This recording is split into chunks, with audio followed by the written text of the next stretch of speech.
नमस्कार दोस्तों, हिंदी कहानियाँ पढ़ने के लिए आपका चैनल पर स्वागत है। रोज़ नित्य नई कहानियाँ पढ़ने के लिए हमारे चैनल को सब्सक्राइब करें। आज की कहानी है प्यार का कोई मोल नहीं। ये कहानी है उस लड़के और लड़की की जो अपने प्यार के सहारे अपनी सारी खुशियाँ एक साथ बांट रहे हैं और उन्हें दुगना कर रहे हैं और अपने गम बांटकर उन्हें कम कर रहे हैं। इस कहानी में अनिरुद्ध नाम का एक लड़का है और प्रिया नाम की एक लड़की है। अनिरुद्ध बड़ा ही सीधा साधा लड़का है। अनिरुद्ध के लिए उसका परिवार ही सब कुछ है। अनिरुद्ध अपने परिवार के लिए कुछ भी कर सकता है, इसलिए वह दिन रात मेहनत करता है और दिन रात मन लगाकर पढ़ाई करता है। साथ ही साथ कुछ काम करता है जिसे कुछ पैसे कमा सके। अनिरुद्ध दिन रात इसलिए मेहनत करता है ताकि वह पढ़ लिख कर कुछ कर सके, बड़ा आदमी बन सके और अपने परिवार का नाम रोशन कर सके। अनिरुद्ध की यही ख्वाहिश थी कि अपने माँ बाप को वह खुशी दे सके जिसके वह हकदार हैं। अनिरुद्ध इंजीनियरिंग पढ़ रहा है और साथ ही साथ वह पार्ट टाइम जॉब भी करता है। अनिरुद्ध चाहता है कि वह बहुत बड़ा आदमी बने, उसे अपने कैरियर में सक्सेस मिले ताकि आगे चलकर उससे उसके परिवार को किसी भी तरह की मुसीबत का सामना ना करना पड़े। अनिरुद्ध रोज की तरह अपने ऑफिस जा रहा होता है। वहाँ आज उसके ऑफिस में एक प्रिया नाम की लड़की ने न्यू ज्वाइनिंग की होती है। प्रिया को देखते ही अनिरुद्ध को उससे प्यार हो जाता है, पहली नज़र वाला प्यार। प्रिया भी अनिरुद्ध की तरह ही सीधी साधी लड़की होती है जिसके लिए उसका परिवार और उसका फ्यूचर ही सब कुछ है। वह अपने माँ बाप का हाथ बटाने के लिए पढ़ाई के साथ साथ पार्ट टाइम जॉब भी करती है प्रिया, लेकिन अनिरुद्ध से थोड़ी सी अलग है।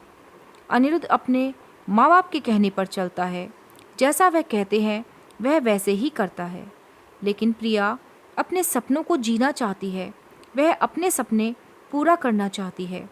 उसका जो दिल चाहता है वह वही करती है। उसने कभी दुनिया की फिक्र नहीं की, लेकिन उसके परिवार की पुरानी सोच उसके सपनों के आड़े आ गई। इसलिए प्रिया अपने सपने जो अब तक नहीं जी पा रही थी, पर उसके मन में यही आशा जगी हुई थी कि उसका भगवान उसके साथ है। उसे उस पर पूरा यकीन था कि एक ना एक दिन उसके सपने जरूर पूरे होंगे। जब अनिरुद्ध और प्रिया की पहली मुलाकात हुई, अनिरुद्ध उसे अपना दिल दे बैठा। उस दिन से दोनों में दोस्ती हो गई। प्रिया को अनिरुद्ध का स्वभाव अच्छा लगने लगा।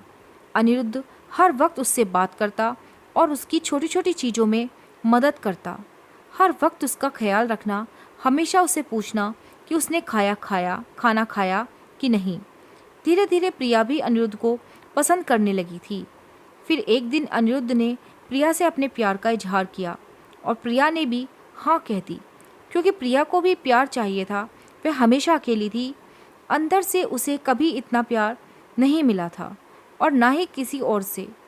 उसने कभी परवाह ही नहीं की कि अनिरुद्ध का ऐसा स्वभाव प्यार भरा और परवाह करने वाला देखकर प्रिया ने उसके प्यार को कबूल किया और अपने प्यार का इजहार किया। इस तरह दोनों एक साथ घूमते मिलते, एक दूसरे से बातें करते और अपने प्यार के खुशियों के पल समेटते रहे। प्यार में मीठी तकरार तो होती ही है। इनके बीच की तकरार हुई और इन्होंने एक दूसरे को समझा और एक दूसरे को संभाला और हमेशा एक दूसरे का साथ दिया।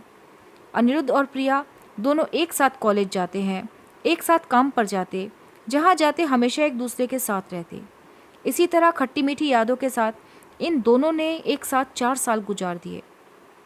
प्रिया इंजीनियर बन गई और उसे काफ़ी अच्छी नौकरी मिल गई और प्रिया भी एक राइटर बन गई। साथ ही वह अच्छा गाना भी गाती है। अनिरुद्ध ने उसका सपना भी पूरा करने में मदद की, गाना गाने का और अपनी आवाज़ को लोगों तक पहुंचाने का। इतना समय साथ गुजारने के बाद दोनों के बीच में प्यार बहुत गहरा हो गया। दोनों एक दूसरे के बिना अब जी नहीं सकते थे। दोनों एक दूसरे के दिल की धड़कन बन चुके थे। दोनों ने सोचा कि अब वह अपने परिवार वालों को उनके रिश्ते के बारे में बताएंगे। जब दोनों घर वालों ने ये बात सुनी तो दोनों के परिवार वालों ने इस रिश्ते से इनकार कर दिया। इनके क्योंकि दोनों की कास्ट एक नहीं थी, दोनों अलग अलग कास्ट के थे।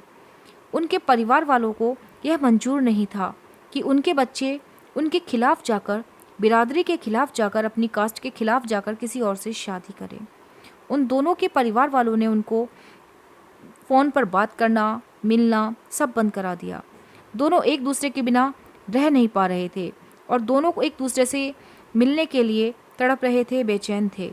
अनिरुद्ध, जो अपने परिवार की इतनी इज्जत करता है, उनके लिए कुछ भी कर सकता है, उन्हें कभी दुखी नहीं देख सकता, अपने परिवार की खातिर उसने प्रिया को भूलने का फैसला कर लिया। प्रिया को अपने परिवार और प्यार पर पूरा भरोसा था। उसे यकीन था कि एक ना एक दिन जरूर अनिरुद्ध के साथ उसकी शादी होगी, इसलिए उसने कभी हिम्मत नहीं हारी। उसने बहुत कुछ किया। अनिरुद्ध को पाने के लिए रोज़ सुबह शाम वो भगवान से प्रार्थना करती, रोज़ अपने माँ बाप से कहती कि उसने कभी भी उनकी कोई बात नहीं टाली, किसी चीज़ के लिए उसने कभी कोई जिद नहीं की। बस वो अपनी ज़िंदगी का फैसला खुद करना चाहती है, क्योंकि वो जानती थी कि उसकी खुशी अनिरुद्ध के साथ है और किसी और के साथ नहीं। प्रिया अकेले ही अपने प्यार के लिए लड़ी, उम्मीद कायम रखी, भगवान पे भरोसा रखा और एक दिन उसके परिवार वाले मान गए। काफ़ी कुछ प्रिया ने सहा, काफ़ी गिले शिकवे हुए, नाराज़गी हुई, लेकिन आखिर में सच्चे प्यार की जीत हुई। किसी तरह अनिरुद्ध को भी प्रिया ने मना लिया और उन दोनों के प्यार के वास्ते और उनके साथ को देखकर उनके परिवार वाले राजी हो गए इस रिश्ते के लिए।